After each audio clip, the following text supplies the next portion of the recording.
The fluorescent lights hummed overhead in the basement storage area of Davidson Retail Headquarters, as Jonathan Davidson made his way through the maze of inventory boxes, clipboard in hand. At 38, he had built his company from a single store into a nationwide chain, but recent reports of employee dissatisfaction had prompted him to go undercover as a facilities inspector to see what was really happening beneath the corporate veneer.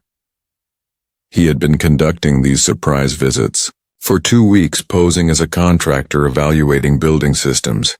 What he had discovered troubled him: outdated break rooms, inadequate lighting, and working conditions that fell far short of the standards he thought his company maintained. As Jonathan descended into the building's lower level to check the mechanical systems, he heard the soft sound of a baby crying echoing through the concrete corridors. Following the sound, he discovered something that would fundamentally change how he understood the human cost of his business decisions. Sitting on a thin blanket spread across the basement floor was a young woman he recognized as Sarah Chen, one of the cashiers from the employee store. Her blonde hair was pulled back in a practical ponytail, and she wore the standard company uniform over what appeared to be a nursing-friendly shirt. In her arms, she cradled an infant who could not have been more than 2 months old. Jonathan stood frozen in the doorway, taking in the scene before him.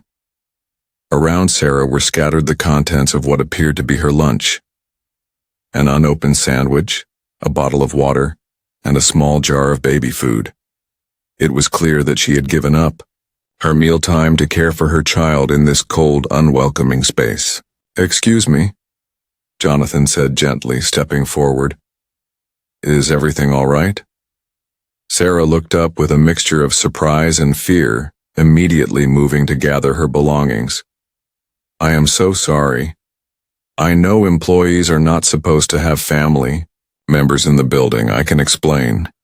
"Please do not apologize," Jonathan said, approaching carefully and sitting on a nearby crate so he would be at her eye level. "I am not here to get you in trouble. I am concerned about you and the baby." Sarah studied his face, seeing something there that made her shoulders relax slightly.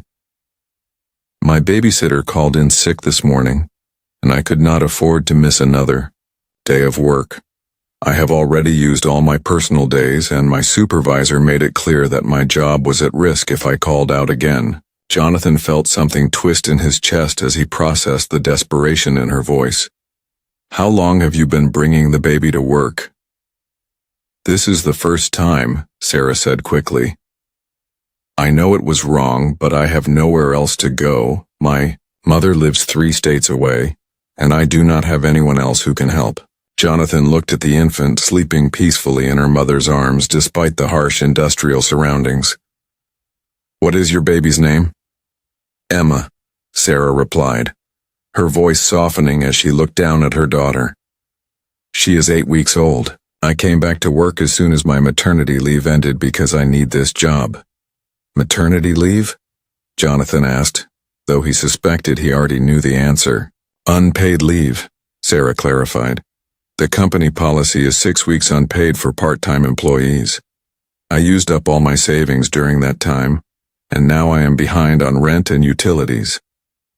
Jonathan felt heat rise in his face as he realized the implications of what she was telling him. His company employed hundreds of part-time workers, mostly young mothers and students, who received no paid benefits despite working essential roles in the business. "Sarah, when was the last time you had a real meal?" he asked, noticing her untouched lunch. "Yesterday evening," she admitted reluctantly. "But Emma needed formula, and I had to choose between groceries for me or feeding her. It was not really a choice." The words hit Jonathan like a physical blow. Here was a woman working for his company, skipping meals to afford baby formula, bringing her infant to work because she could not afford child care, and doing it all in a basement because she was afraid of losing her job. "Sarah, may I ask what your position is here exactly?" "I work the register in the employee store and I help with inventory when we get busy. It is only 28 hours a week, so I do not qualify for benefits, but it was the best I could find that would work around Emma's schedule. Jonathan nodded, filing away every detail. And you do not have family support? Emma's father decided. He was not ready to be a parent, Sarah said matter-of-factly. He moved out when I was 6 months pregnant. It is just the two of us now.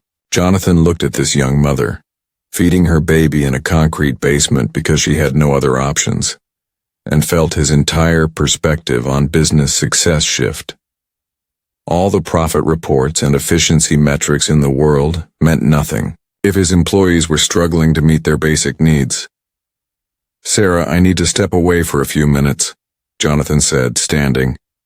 But I want you to stay right here, finish feeding Emma, and eat your lunch. Can you promise me that? 20 minutes. Later, Jonathan returned with Jennifer Walsh, the head of human resources, and David Kim, the facilities manager. Sarah was exactly where he had left her, now eating her sandwich while Emma slept in her arms. Sarah, Jonathan said, settling back down beside her, I need to be honest with you about something. I am not actually a facilities inspector. I am Jonathan Davidson, the CEO of this company. Sarah's face went pale, and she instinctively held Emma closer. Mr. Davidson, please do not fire me. I promise this will never happen again. Sarah, you are not in trouble, Jonathan said firmly. In fact, you have helped me understand some serious problems with how this company treats its employees. He turned to Jennifer and David. Effective immediately, we are implementing several changes. First, all employees working more than 20 hours per week will receive full benefits, including paid maternity leave. Second, we are establishing an on-site childcare facility. Third, we are creating an emergency assistance fund for employees facing financial hardship. Jennifer began taking notes. Mr. Davidson, these changes will require significant budget adjustments. Then we will find the money, Jonathan replied without hesitation. We can start by reducing executive compensation if necessary. No employee of this company should have to choose between feeding themselves and feeding their children. He turned back to Sarah. Sarah, as of today, you are being promoted to full-time status with complete benefits. I would also like you to consider helping us design the new childcare facility, since you understand better than anyone what working parents need. Mr. Davidson, I do not understand why you are doing this, Sarah said softly. Jonathan looked at Emma, sleeping peacefully in her mother's arms, and thought about all the other employees who might be struggling in ways he had never considered. Because I just learned that a company's success should be measured not by how much profit it generates, but by how well it cares for the people who make that success possible. You taught me that today. 6 months later, Davidson Retail's innovative employee support programs were featured in business magazines nationwide. The company's new child care center served as a model for other corporations, and employee satisfaction had reached record highs. But Jonathan's most treasured feedback came from a photo Sarah sent him of Emma taking her first steps in the company child care center, with a note that read, "Thank you for seeing us as people worth caring about."